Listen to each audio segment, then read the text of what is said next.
ஆணவ கொலை இப்படி எல்லாம் அறிவிச்சிருக்கிறாங்க. இதை எப்படி பார்க்க வேண்டியது இருக்கு? ஆனா பாரதிய ஜனதா கட்சி நாங்கள் எல்லோருமே ஆணவ கொலைகளின் மீது மிக கடுமையான கோபத்தில் இருக்கின்றோம். அது மிக கடுமையான சட்டத்தை கொண்டு வந்து யார் தவறு செய்கின்றார்களோ நடவடிக்கை எடுக்கணும்னு நம்ம நினைக்கிறோங்கண்ணா. பாரதிய ஜனதா கட்சி அலுவலகத்திற்கும் எத்தனையோ பேர் தஞ்சம் புகுந்திருக்கிறாங்க, எத்தனையோ பேர், ஒன்றல்ல இரண்டல்ல. பர்சனலா எனக்கே தெரியும், நிறைய பேர் நம்பி வர்றாங்க. ஒரு அரசியல் கட்சி அலுவலகத்துக்கு நம்பி வர்றாங்க, இங்க நியாயம் கிடைக்கும்னு வர்றாங்க. நாம சில இடத்துல தந்தை தாயை கூப்பிட்டு சொல்றோம், சில இடத்துல பக்கத்துல இருக்கக்கூடிய இன்ஸ்பெக்டர் கூப்பிட்டு சொல்றோம், நீங்க நியாயமான முறையில் அதை பண்ணுங்க அப்படின்னு. அதனால் இதை ஒரு பெருமையாக எங்கள் கட்சி மட்டும்தான் நாங்க செய்யறோம். ஒரு கட்சி அலுவலகம்னா எல்லோருக்கும் பொதுவானது, எல்லா ஜாதிக்கும் பொதுவானது, எல்லா மதத்துக்கும் பொதுவானது.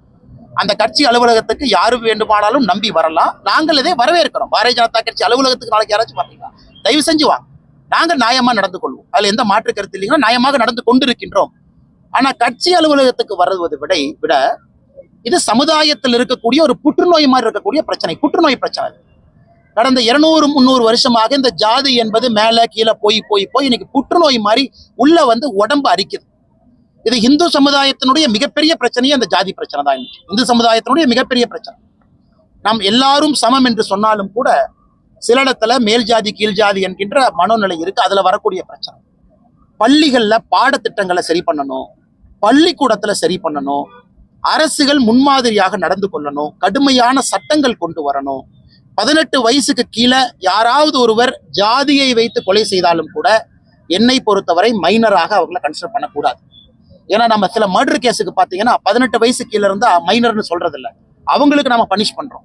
அதனால் 16 வயது 17 வயது நான் ஜாதிக்காக ஆணவ படுகொலை செஞ்சேன், ஆனா நான் ஜுவனையில தான் இருப்பேன், நான் 3 மாசம் போயிட்டு வெளியே வந்துருவேன், நான் சிறுவர் சீர்திருத்த பள்ளிக்கு போனா அதை ஏற்றுக்கொள்ளக்கூடாது. அதனால் தமிழக அரசு எங்களை பொறுத்தவரை ஒரு கடுமையான ஆணவ கொலைகளுக்கு எதிரான சட்டத்தை கொண்டு வாங்க. அதுல இந்த 18 வயசு 16 17 இந்த வயசையும் கூட மைனர் மேஜர் என்கின்ற வரைமுறையை தகுடுபொடியாக்கி அவர்களையும் மேஜரா கொண்டு வந்தா மட்டும்தான். ஏன்னா ஜாதி வன்மம் இன்னைக்கு 16 17 வயசுல நான் பாக்குறேன். நான் பள்ளிக்கூடத்துல ஒரு மாதிரி கயிறு கட்டிட்டு போறாங்க, அங்க பாக்குறோம்.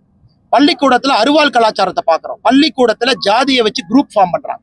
இது எல்லாம் கூட இன்னைக்கு நாம திராவிட மாடல் ஆட்சி, திராவிட ஆட்சின்னு சொல்றோம்.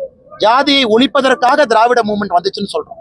அப்ப 2025லும் இந்த பிரச்சனை இருக்குன்னா அது தோற்று விட்டதாகத்தான அர்த்தம். அதனால் பாரதிய ஜனதா கட்சி நாங்கள் உறுதியாக இருக்கின்றோம். அரசு முதல் காலை எடுத்து வைத்து கடுமையான சட்டத்தை கொண்டு வரணும். புதுக்கோட்டையில 2026ல திமுகவுக்கும் டிவிகேக்கு மட்டும்தான் போராட்டம், அப்புறம் விஜய் அவங்க சொல்லினா அப்புறம் விஜய் நீங்க மதிக்க மாட்டீங்களா? ஆக்டர் விஜய் அவர்கள், அரசியல் தலைவர் விஜய் அவர்கள் இன்னைக்கு அவங்க போட்டி திராவிட முன்னேற்ற கழகத்துக்கும் தமிழக வெற்றி கழகம் சொல்லினா அப்புறம் நீங்க மதிக்க மாட்டீங்க. அப்புறம் எதுக்கு அரசியல் கட்சி ஆரம்பிச்சீங்க, அப்புறம் எதுக்கு மாநாடு போடுறீங்க? அதனால எல்லா அரசியல் கட்சி தலைவர்களும் இது சொல்வது இயல்புதான்.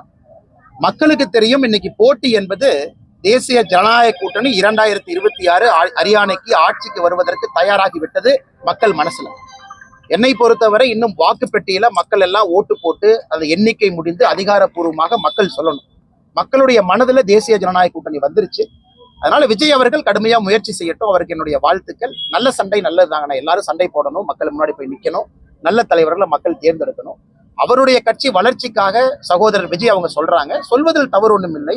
அவங்க கட்சி அதுக்கு தாங்க நடத்துறாங்க, 2வது 3வது வருவதற்காக கட்சி நடத்துறாங்க.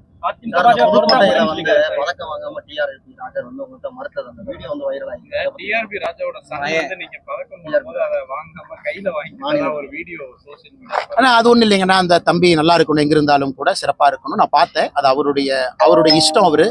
அவர் யாரு கையில பதக்கம் வாங்கணும், யாரு கையில பதக்கம் வாங்கக்கூடாது என்பது ஒரு மனிதருடைய இயல்பு. என்னை பொறுத்தவரை டிஆர்பி ராஜா அவருடைய மகன் எங்கிருந்தாலும் கூட சிறப்பா இருக்கணும், இந்த துறையில சாதனை பண்ணணும், ஒரு பெரிய மனிதரா வளரும் என்று நான் மனதார வாழ்த்துகின்றேன். அது என் கையில பதக்கம் வாங்க மறுத்துட்டாரு, இன்னொருத்தர் கையில வாங்கினா எனக்கு அது முக்கியம் இல்லைங்கன்னா, நல்ல மனிதரா வரணும்.